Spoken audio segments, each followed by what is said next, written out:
Oi pessoal, eu sou o Dr. Elton Alonso Pompeu, sou médico pela PUC de Campinas, sou psiquiatra com a residência médica feita e concluída na Faculdade Estadual de Medicina de São José do Rio Preto, FAMERP, sou pós-graduado em Perícias Médicas e Medicina Legal pela FAMERP, sou pós-graduando em Psicanálise pela Fundação Armando Álvares Penteado, a FAAP, e eu sou coautor do capítulo de transtornos mentais relacionados ao estresse do Guia Prático de Interconsulta em Psiquiatria. Hoje a gente vai falar de um assunto extremamente sério que está sendo vendido como a solução mágica para os erros médicos no Brasil, mas que na verdade é um dos maiores e mais perigosos cavalos de Troia já propostos para a saúde brasileira, e eu estou falando da criação de um exame de ordem para médicos nos moldes do exame da OAB para os advogados, para os bacharéis em direito. É uma ideia que parece muito boa no papel. Criar uma prova que ateste que todo médico recém-formado tem o conhecimento mínimo para exercer a medicina. Quem que poderia ser contra essa medida de maior segurança? Pois bem, eu sou contra. E eu vou te explicar ponto por ponto por que essa medida ela é populista, ela é ineficaz e ela ataca o sintoma, ignorando a doença terminal que está acabando com a medicina no Brasil. Então, a primeira parte da minha argumentação é essa simetria falsa com o direito. Então, o principal argumento dos defensores dessa prova é, olha, está funcionando para o direito, vai funcionar para a medicina também. Isso é uma falácia bem perigosa. Primeiro, vamos questionar o está funcionando, né? O Brasil tem o exame da Ordem dos Advogados do Brasil, a OAB, já faz décadas. E isso tornou a nossa justiça um exemplo de celeridade, de eficiência, de acesso para todos, né? É claro que não. É o que mostram os dados e a percepção pública também. A gente tem um sistema judiciário caro, lento e que muitas vezes falha em entregar a justiça. Esse sistema jurídico, nessa semana mesmo, deixou prescrever um processo contra o líder do PCC e mais de 159 membros daquela que é uma das maiores facções criminosas do mundo. A Suprema Corte desse sistema jurídico, ela tem violentado a lei magna do país, a Constituição Federal, quase todo dia. Que beleza, né? O exame da OAB, na verdade, ele virou um filtro de mercado e um negócio bilionário para os cursinhos preparatórios. São os cursinhos da ordem. Só que a correlação desse exame com a qualidade final do serviço jurídico, ela é, no mínimo, duvidosa. Por que, então, esse modelo de sucesso bastante questionável seria a resposta de qualquer problema da saúde? Segunda parte da argumentação. Qual que é o real problema? O real problema é a proliferação indiscriminada de faculdade de medicina. Essa é a real questão. Esse é o problema que os defensores do exame da ordem médica convenientemente estão ignorando. Nos últimos 15 anos, a gente assistiu a uma explosão no número de faculdades de medicina no Brasil. A maioria delas privadas e com mensalidades absurdamente caras. Essa abertura desenfreada ela não foi um acidente, ela foi um projeto político e empresarial. Muitas dessas instituições elas não possuem a estrutura mais básica para formar um médico. Elas não têm um hospital universitário próprio, no qual o aluno possa passar pelo internato, que é o período dos 2 últimos anos da faculdade, que é de treinamento intensivo em serviço com a supervisão de médicos. Sem isso, a formação médica ela fica puramente teórica e desconectada da realidade. Os alunos dessas faculdades eles são jogados em campos de estágio precários, sem a supervisão adequada, transformando essa etapa, que é a mais importante do aprendizado em medicina, num mero tapa-buraco na rede pública. E quem está ganhando com isso? Você que precisa do médico ou que não está? Quem está ganhando são os donos desses conglomerados educacionais. Muitos deles têm fortes laços políticos e eles estão lucrando bilhões vendendo o sonho da medicina para os jovens, para as famílias deles e entregando em troca um diploma que não reflete nem um pouco de competência. O exame da ordem, nesse cenário, ele acaba servindo como uma cortina de fumaça perfeita. O governo e os empresários, eles continuam lucrando com a educação de má qualidade e a culpa pela reprovação em massa vai recair convenientemente, exclusivamente, em cima do aluno de medicina. Terceiro ponto é a inadequação da prova teórica, porque medicina não é você decorar um livro de regras, não é receita de bolo. Medicina é ciência aplicada, ela exige raciocínio clínico, raciocínio complexo, ela exige capacidade de integrar informações, ela exige habilidade de comunicação, ela exige empatia com o outro e, além de tudo, destreza manual e calma para você realizar procedimentos e tomar decisões sob pressão. Vocês acham que uma prova de múltipla escolha vai avaliar se o médico sabe fazer uma sutura, se ele sabe fazer um parto, se ele sabe fazer o diagnóstico de uma condição incomum escutando o paciente, se ele sabe confortar uma família que acabou de receber alguma notícia devastadora? É lógico que não. É a mesma coisa que você acreditar que um piloto de avião está pronto para decolar um Boeing com 300 passageiros a bordo só porque ele foi lá, fez e gabaritou uma prova teórica sobre meteorologia, aerodinâmica ou alguma outra matéria da aviação. A avaliação do médico, ela precisa ser processual, ela deve ser contínua ao longo dos 6 anos de faculdade de medicina e principalmente durante os 2 últimos anos, que são os anos do internato. É no dia a dia do hospital, do lado de preceptores, de médicos experientes, que a competência de um futuro profissional ela é forjada e ela é testada de verdade. Tem uma outra consequência ruim dessa prova, que é a piora muito grande, a piora drástica de um problema que já existe há algum tempo na formação médica, que é o problema das provas de residência no final do curso. No final do 6º e último ano da faculdade de medicina, acontecem as provas de residência médica. A residência médica é o acesso do médico à formação em uma determinada especialidade da medicina, psiquiatria, cardiologia, etc. Caso esse médico passe nessa prova, ele vai fazer mais 3 até 6 anos de treinamento, dependendo da especialidade, para a qual ele prestou essa prova.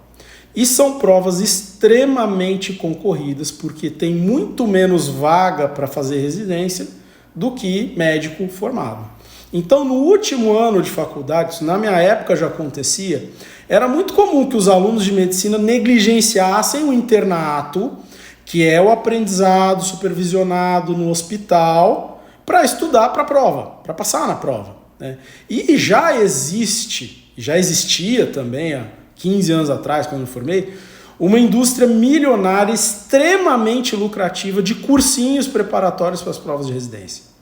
Esses cursinhos eles vão lucrar ainda mais, a formação médica no 6º ano vai ser cada vez mais abandonada, porque o que vai definir o futuro do médico cada vez mais não é o que ele ralou para aprender na faculdade, mas o resultado dessas provas que ele vai ter que prestar, né? Então, só vai dar lucro para dono de cursinho, negócio, e a formação, especialmente no final da faculdade, vai cair cada vez mais. 4º ponto, que é o oportunismo, né, da proposta. Então, toda vez que esse tipo de proposta ganha força, ela vem na esteira de algum caso dramático de erro médico que choca o país. E é exatamente o que está acontecendo nesse momento. A gente teve um caso revoltante de uma criança de 6 anos que faleceu depois de receber uma superdosagem de adrenalina. Isso aconteceu lá em Manaus. É uma tragédia imensa, é um erro médico inegável, inquestionável. E os abutres aí do oportunismo estão usando toda a dor desse caso para vender essa solução falsa. Tá vendo? Se a gente tivesse o exame da ordem para os médicos, isso não ia acontecer. Só que isso é uma tremenda de uma manipulação cruel. Então, vamos pegar esse caso, vamos analisar esse caso, que nem a gente faz em acidente de avião, para ver o que realmente falou. Vamos usar o modelo do queijo suíço para análise dos erros, como os erros foram se alinhando nesse caso. Primeiro furo do queijo foi, claro, o erro imperdoável da médica na prescrição. Esse erro ele deve encerrar a carreira dessa médica e fazê-la responder judicialmente por isso. E aí, quanto ao tipo penal do que aconteceu ali, vamos deixar para a justiça determinar, esse é o trabalho da justiça. Só que para essa tragédia acontecer, não foi só o erro da médica, várias outras barreiras de segurança para o paciente precisaram falhar. Onde é que estava o sistema de prontuário eletrônico no qual a médica prescreveu, com alerta automático para doses fora de padrão? No meu consultório particular, eu pago, e pago muito bem, inclusive, por um sistema de prontuário eletrônico que, entre as propriedades dele, ele dá um aviso para mim, se por qualquer razão que seja, ou porque eu digitei errado, ou porque eu cliquei em alguma coisa errada, se essa minha prescrição está fora de padrão.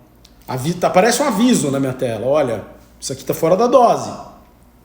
Só que nos sistemas de prontuário eletrônico usados em hospitais ou no próprio SUS, e eu posso falar de cadeira disso porque eu atendo em convênio para a rede hospital, e eu atendo em ambulatório SUS público até hoje, esses sistemas não dão esses alertas não existem. Por quê? Porque os sistemas sem alerta, eles são mais baratos para a gestão implementar, né? Vamos botar o baratinho ali, economizar dinheiro, né? Outra coisa, cadê o farmacêutico clínico nesse hospital? E a função dele é revisar as prescrições e barrar erros antes que a medicação saia da farmácia e chegue no paciente. Tinha algum farmacêutico clínico de plantão na dispensação do hospital naquela noite? Se não tinha, por que não tinha? E se tinha, por que essa prescrição passou batida pelos olhos dele? E onde é que estava a enfermagem, que tem o dever e tem a autonomia de questionar uma prescrição que parece claramente perigosa antes de administrar essa prescrição? A enfermagem estava ocupada demais para questionar, estava sobrecarregada de trabalho? Ela estava intimidada por algum fator a ponto de não ousar questionar a médica? Ou ela simplesmente foi lá e dane-se, fez a medicação? Quantas camadas do sistema de saúde como um todo falharam e resultaram na morte imperdoável de uma criança de 6 anos? O médico, ele é o único responsável por um paciente no hospital? Pode ser o maior, mas ele é o único? Esse caso ele não mostra só a decadência da formação médica no Brasil por conta desse erro terrível dessa médica, imperdoável. Ele mostra a falência do sistema de saúde como um todo. Só que apontar o dedo da falência do sistema só nos médicos, especialmente nos recém-formados, e propor o exame como a solução de todos os problemas da saúde é muito mais fácil. É a saída que ignora a responsabilidade de gestão, responsabilidade do hospital de investir em segurança em saúde, responsabilidade dos outros profissionais da equipe multidisciplinar quanto ao paciente, e ignora a complexidade de qualquer ato de saúde. O exame aqui, ele só serve para encontrar um único bode expiatório, absolvendo todo um sistema que ele é falho e podre de ponta a ponta. Quinta parte do problema: a criação da subclasse dos não médicos. Então vamos pensar na consequência, para mim essa é a consequência mais nefasta do negócio.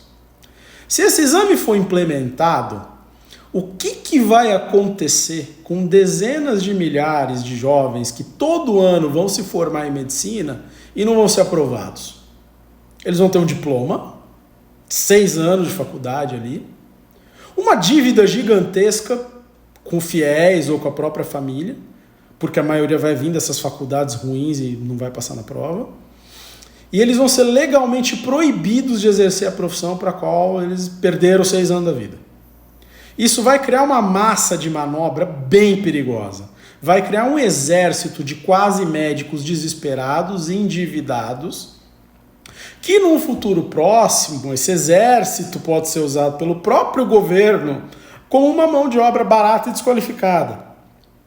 Imagina ali uma canetada, um programa, o Doutor do Povo, vamos colocar esse nome, criado aí num delírio populista, que permita que esses médicos não aprovados, ao contrário dos médicos tradicionais, elitistas, carreiristas, corporativistas, esses quase médicos vão ser mandados lá para as áreas remotas, com um faz-me rir ali ganhando um salarinho ruim, sem os mesmos direitos, com uma licença temporária para tapar buraco.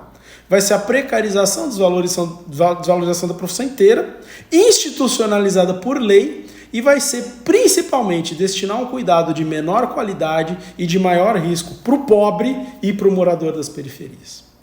E o sexto ponto, como que a gente vai resolver então? Se o exame não é a solução, qual que é a solução? Porque a solução ela existe, só que ela exige coragem política e ela vai mexer com interesses bem poderosos. E ela vai requerer algumas medidas bastante drásticas e bastante impopulares para qualquer político.